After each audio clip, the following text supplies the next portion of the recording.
The candidates are all going to speak. They each have 10-minute period uninterrupted. There's no engaging of opponents' opinions. They're speaking their opinions and what their solutions are. I'll be providing a card at 3 minutes, 1 minute, and when your time is up. After all of the candidates have their 10-minute speaking time, we'll have the question and answer period. Candidate responses are limited to 1 minute per question.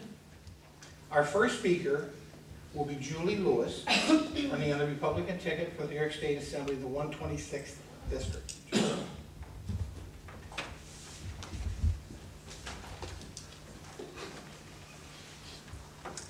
Thank you very much. Thank you for inviting me here tonight. It's a pleasure to be here with you. I think it's wonderful that you guys as a group strive to teach your members about the Constitution, that you even test your members and quiz them on the Constitution. That's pretty good. Again, Ted told you who I am. I'm Julie Lewis. I am a Vestal native. I've lived in Broome County all of my life. Been brought up with community values. I'm the hometown girl, if you will, as Dan Reynolds likes to call me. I'm a BU graduate. I'm a mom. And my current jobs, I have 3 jobs. I work 3 jobs to help make ends meet for my family. One of those is a small business owner, Julie Lewis Photography. The other one is county legislator, more recent, and I'm also a substitute teacher for Johnson City Schools. As a county legislator, I'm very proud of the record that I have there. I haven't been there a long time, but in the short time that I've been there, we were able to cut former County Executive Brennan's 2% tax increase down to 0%. We also defeated his $6.5 million borrowing plan, so we didn't have to go into more debt. We increased the county employees' contribution to their health insurance. We eliminated many take-home cars that county officials enjoyed. We cut the pay of the legislature's staff and top county administrators by 5%. And we implemented new reporting systems for county credit cards, just to name a few of the more popular ideas. I believe strongly in the Constitution, so much so that some of you know that I actually carry it around in my purse. This is my little version, and I do refer to it from time to time, though I certainly wouldn't tell you that I have it all memorized by any means. One of the amendments I wanted to talk a little bit about was the 10th Amendment, which basically states that the powers not granted to the federal government nor prohibited to the states by the Constitution are reserved to the states or to the people. One of the reasons that I decided to run is that I feel that the federal and state governments are really taking powers away from the people. And that makes me angry, and I feel like when I get mad enough about something, I have to do something about it. And I've gone to Albany before. I've met with Donna a couple times up there, and with the Joint Landowners Coalition doing some work there. And I watched the Assembly a little bit in action.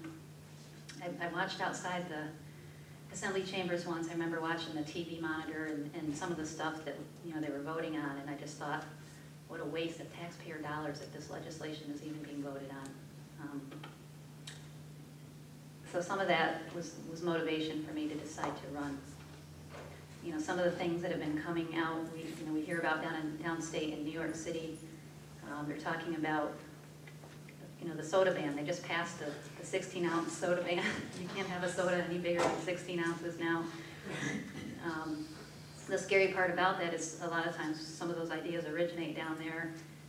They'll be brought up to the Assembly most likely, and you may see that come right into the New York State Assembly. I hope that doesn't happen. Too much legislation amounts to too much control, again, on things like the salt in our diets, the soda, smoking bans outside now. We're talking about, we don't want people smoking outside either. I'm not a smoker. I can't stand being around it, but I also don't believe that we need to ban smoking all over the place. As a county legislator, I see the mandates the state gives to us, and the state needs to let local government govern and give more freedom to the people. It's really, government is really about people, the power behind the people. And, you know, government has the responsibility not to abuse that. Creating jobs is a big priority. Now, again, I don't view it as government's job to create jobs, but government controls the environment that jobs get created in. And as a small business owner, some of the things that I've actually experienced, now I'm just a sole proprietor, but at the same time, there's I have to collect sales tax on my business. And essentially, you are a bill collector for the state. It costs you time and money to do this. And the state has just passed within the last couple of years, a fee. So anybody who is anybody that has to collect sales tax now has to pay a $50 fee every year to do this job for the state, which is ridiculous.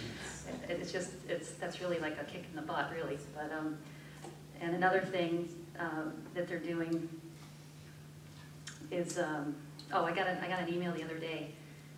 Now they want my credit card number, and they want to be able to see the transactions or something about the credit card that I may use, and I use more than one.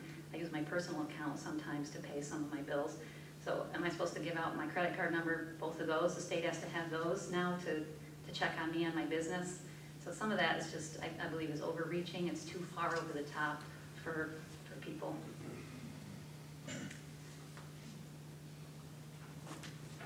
Okay. Something else, cutting fraud and wasteful spending. Many estimates say we could shave 3 to 7% off our spending by fighting fraud and wasteful spending. I think it could be even higher than that. If we look really carefully, I think that we can find a lot more ways to save money for taxpayers. And I think that government is just too bloated in general. It just there's too many programs, there's too many employees, there's too much. And I think that just contributes to ongoing increased costs and fees for people. The state debt is estimated at $220 billion right now. And I believe the budget amount is somewhere around $137 billion annually. That's just too much for both. We need to cap the debt, and we need a plan to pay it down. Earlier tonight, it's probably not on the news yet, or maybe it was, County Executive Preston did her 2011 budget address, and her and her team came up with a 0% tax increase again, which was really phenomenal. And some of the ideas that they talked about were, not replacing people through attrition as they retire, which is one way to help continue or decrease debt and costs. Other ways, they talked about efficiencies in building space, and one in particular, I think they were paying a rental fee for records to be stored somewhere, and instead of doing that, they found another building that the county owned where they can store those records without paying for a rental. I mean, it's just kind of common sense stuff, but you really have to look. You have to look around for these kind of things. You really have to go through every department and every budget to find these kind of savings. And I think that the state, it's so big, they haven't done that yet. Hopefully they're working on that, I don't know, but it's something I would like to work on. So there were other things she talked about. She talked about decreasing the county debt by looking at the capital improvement program.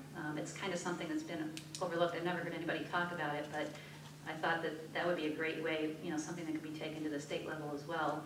The capital improvement program talks about long-term debt, lots of millions of dollars that we spend on things like infrastructure improvements in the airport and all kinds of big projects like that. And looking at that and finding better ways to save money, because that's a big chunk of the county budget and it counts for a lot of debt. So those are ways I think we could take some of those ideas to the state. And I know that Cuomo has started moving the state in the right direction. He's just dusted the surface.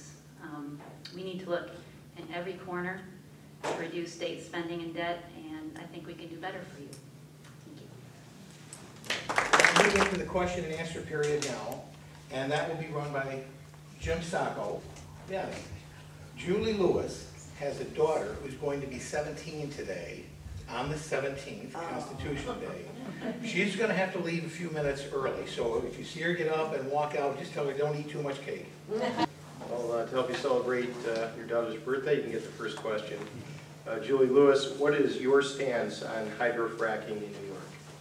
I support it. I believe that based on the history of the drilling already being done in the state, that it's been proven to be safe.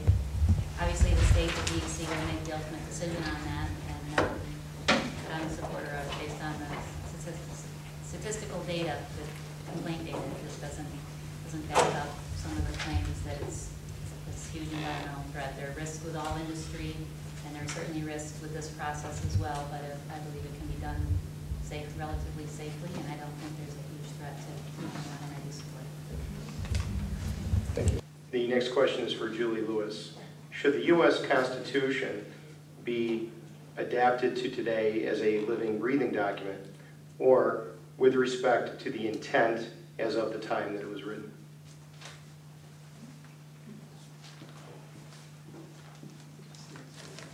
Wait a minute, I'm running for state office. I think it should be respected for the time that it was written. No document is a living, breathing thing. It has intent when it was written. And every law, judges are supposed to consider original intent when they interpret law. I believe that we should consider the original intent of everything as it was created. Thank you. This question is for Julie Lewis. What do you think about Agenda 21?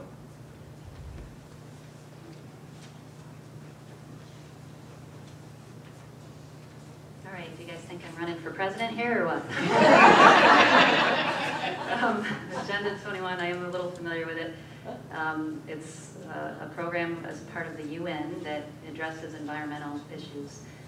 And I don't really like it. It seems to be overreaching in some ways. The biggest threat that I've seen in it seems to be this phrase about property rights, and that there's an issue over sort of a philosophy over people who are landowners are somehow, they're the wealth, they somehow become wealthy because they're landowners, and that becomes a threat to people who don't have land, and that makes for this social injustice theory. I don't think that's a good idea. I think that it's a threat to freedom. It's a threat to capitalism, which is based on you're free to work, do whatever you want for a living, and whatever career you want to do. You're free to purchase land or not purchase land. And if you do, or you do have the opportunity to do that, and I am a landowner, I think it's a blessing. It's an absolute privilege to own your land in this country. And I certainly wouldn't want any UN or any government group telling me that I can't do whatever I want with my land.